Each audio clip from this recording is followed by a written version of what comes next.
we're going to talk about a really neat type of query called a totals query. Up until this point, the queries that we've done have pulled in results from one or more tables and listed them one by one. But a totals query does more than just list the results.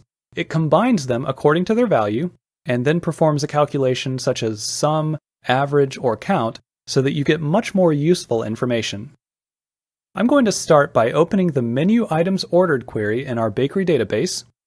This query uses several different tables to give us a list of all of the items that have been ordered. If you look down the list, you can see that there's a lot of repetition, and that's because most of these items have been ordered more than once. If we change this to a totals query, then we'll have just one row for each item, and the values in the quantity field will be added up to show us what the total is for each item. First, you'll need to go to Design View, and then click the Totals command. And the design grid now has a new row called the Total row. And right now all of these say Group By, but we're going to change the one in the quantity field.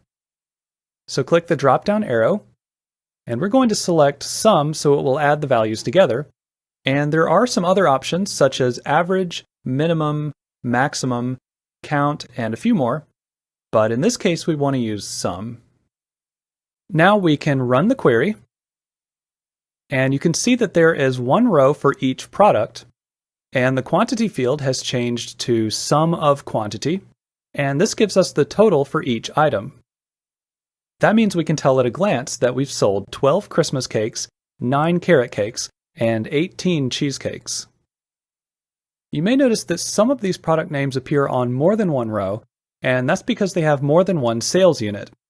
For example, the chocolate chip cookies can be sold by the half dozen, dozen, or as single cookies, and these are really 3 different products, even though they have the same product name. So now that Access is calculating these totals for us, we're able to get a much better idea of what people are buying from our bakery.